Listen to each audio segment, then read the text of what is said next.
Buen día. La Universidad Autónoma de Sinaloa tiene el placer de presentarles el tema de la epilepsia. Para comenzar, describiremos el panorama general de esta enfermedad. Esperamos que sea de su agrado. La epilepsia. Panorama general. La epilepsia es un trastorno del sistema nervioso central neurológico en el que la actividad cerebral se vuelve anormal, lo que provoca convulsiones o periodos de comportamientos o sensaciones inusuales, que a veces ocasiona la pérdida de conocimiento. Cualquier persona puede desarrollar epilepsia, pero la epilepsia afecta tanto a hombres como mujeres, de todos los orígenes étnicos, edades, razas, etc. Los síntomas de las convulsiones pueden variar ampliamente. Algunas personas con epilepsia simplemente miran de manera fija por unos segundos durante una convulsión, mientras que otras mueven repentinamente los brazos o las piernas.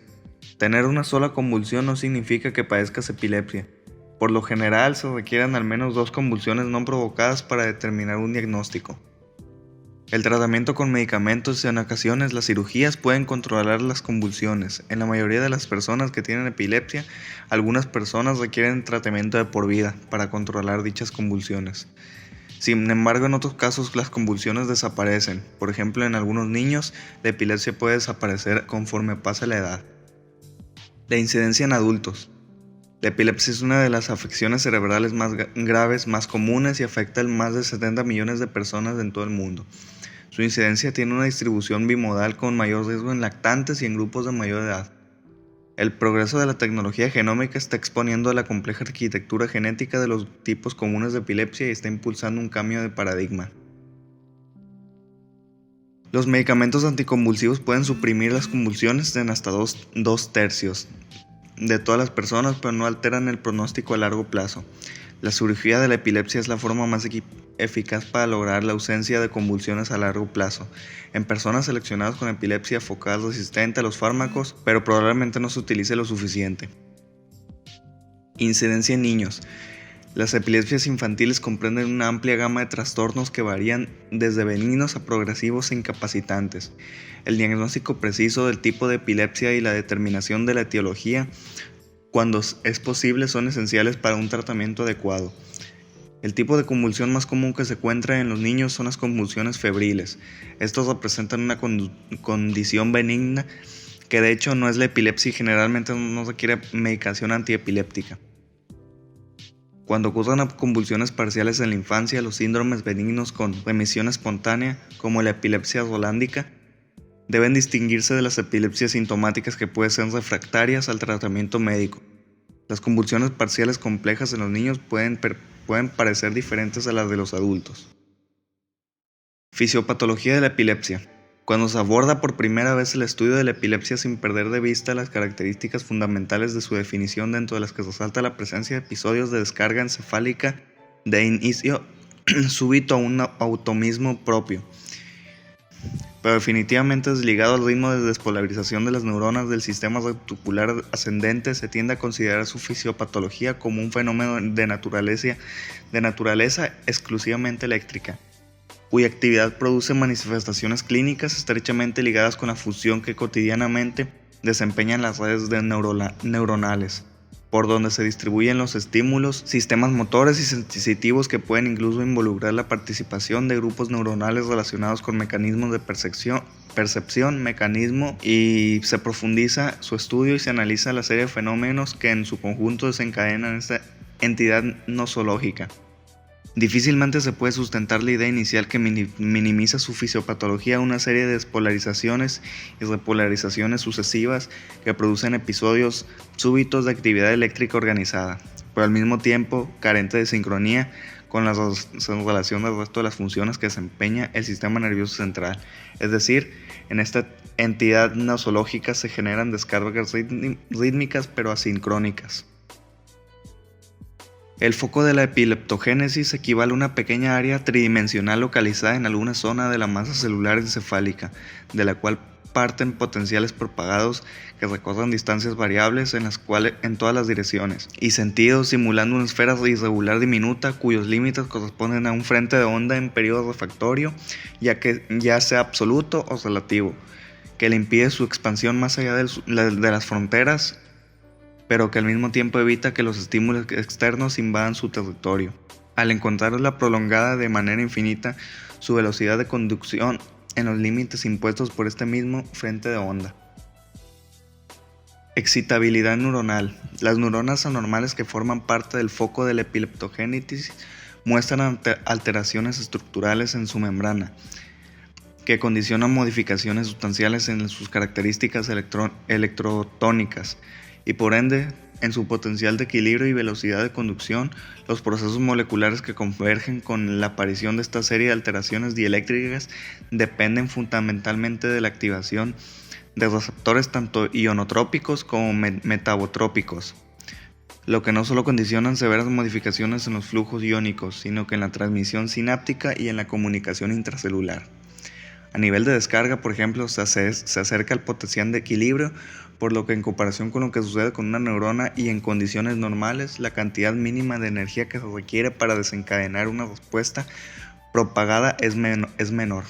En estas circunstancias, las potenciales que antes eran incapaces de alcanzar el umbral de estimulación, ahora lo alcanzan, despertando respuestas propagadas sobre una acción cuya velocidad de conducción es también muy superior a la de una neurona del mismo tipo de conducciones anormales.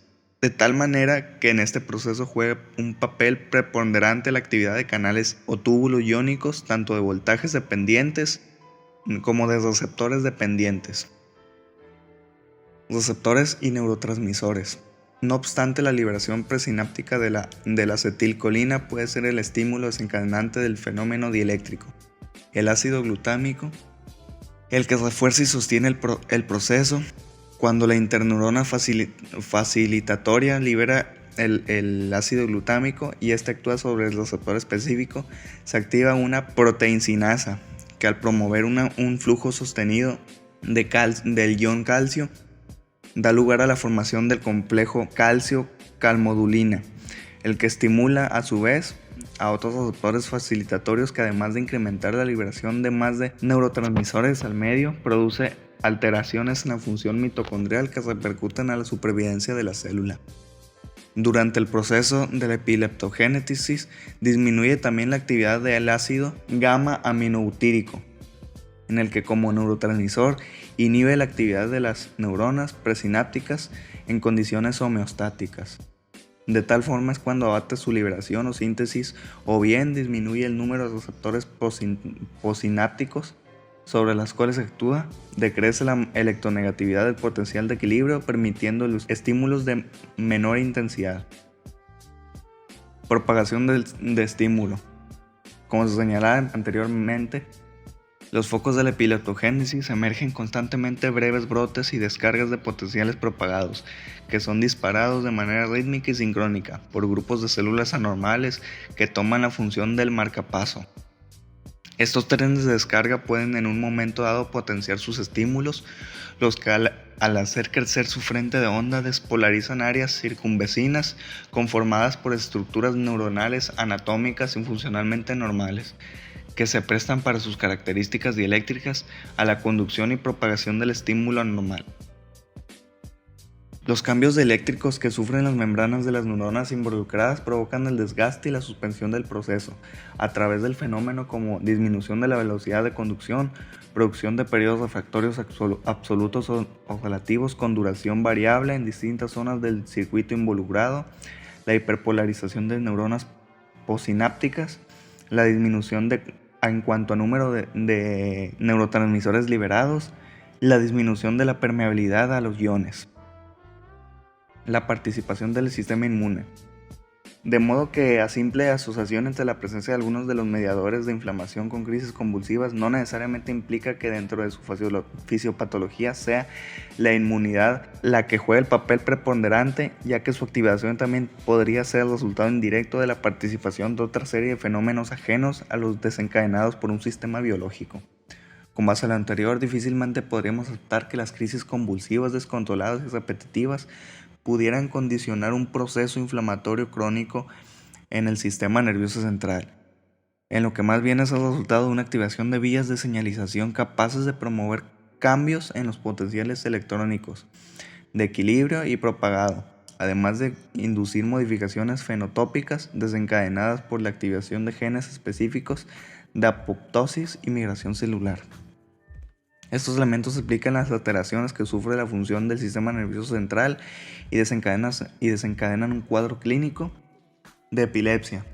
Objetivos precisamente que se dirigen a las acciones terapéuticas de distintos fármacos que producen disminución del flujo de iones de sodio, con lo que se logra conseguir un retardo en la despolarización, activación de receptores inhibitorios de la neuroconducción, lo que produce potenciales inhibidores postsinápticos, disminución del flujo de iones calcio para evitar la liberación de vesículas sinápticas y por ende neurotransmisores, la activación de túbulos iónicos voltaje dependientes de potasio, iones potasio, lo que prolonga la duración de periodos refractorios absolutos y relativos del potencial de acción, el bloqueo de receptores que facilitan la transmisión sináptica y la transducción de la señal gamma, la inactivación del glutamato para disminuir la actividad neuronal. Una vez establecido el diagnóstico y la clasificación de la enfermedad y habiendo descartado un posible valor etiológico, es imperativo considerar antes de decidir una intervención terapéutica el riesgo que existe en la edad de aparición y el pronóstico, y sobrepasar objetivamente las ventajas y desventajas de la prescripción farmacológica a largo plazo. La selección de la droga antiepiléptica deberá sustentarse por un lado en su efecto químico, que debe estar dirigido al control específico de la alteración fisiopatológica que se desea modificar de acuerdo al diagnóstico y clasificación de la enfermedad, y por otro lado en la efectividad, seguridad y tolerabilidad del fármaco, considerando invariablemente que la monoterapia se presenta siempre la meta a alcanzar y que debe prescribirse las dosis más bajas sugeridas antes de incrementar y alcanzar en ello su máxima concentración orgánica, de acuerdo a su vida media y el tiempo de eliminación. Con ello se podrá asegurar una mejor calidad de vida y un adecuado desarrollo intelectual y social. ¿Cuáles son los síntomas? Debido a que la epilepsia se produce a causa de la actividad anormal del cerebro, las convulsiones pueden afectar cualquier proceso que éste coordine.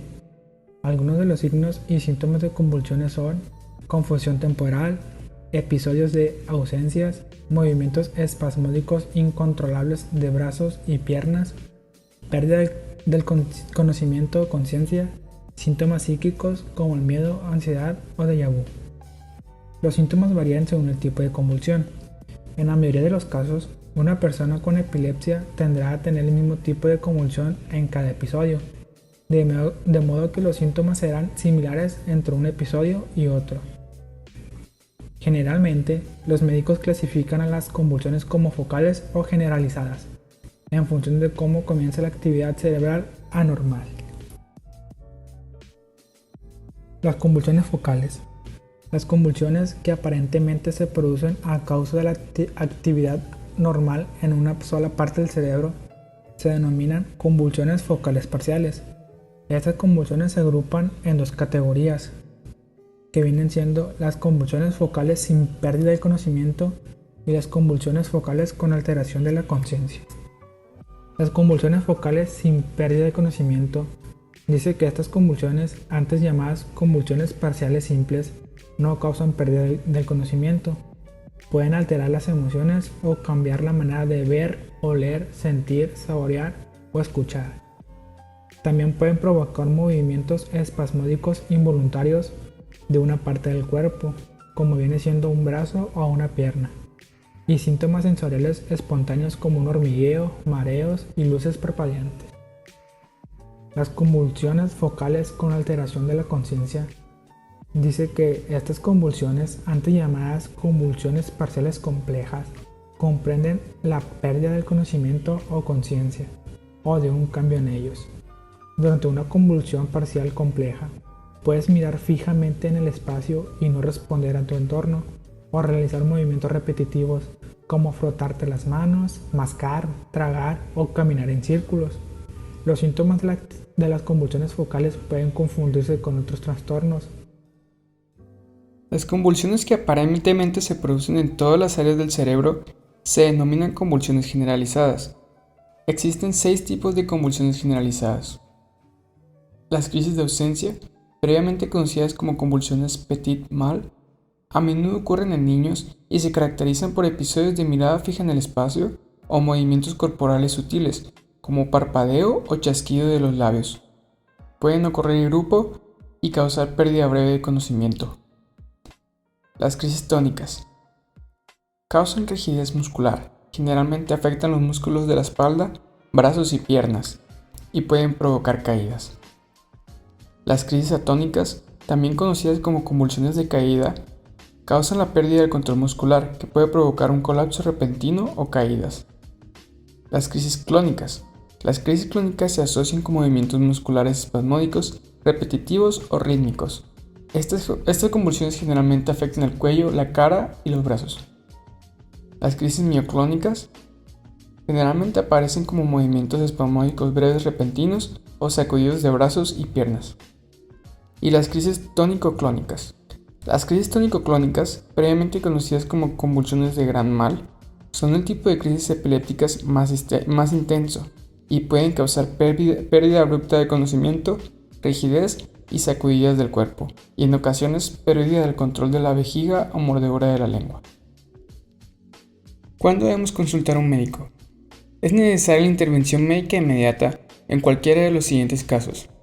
Cuando la convulsión dura más de 5 minutos, si la respiración o el conocimiento no retornan una vez que termina la convulsión, si se produce una segunda convulsión de inmediato o si tienes fiebre alta. Causas. La epilepsia no tiene una causa identificable en casi la mitad de las personas que padecen la enfermedad.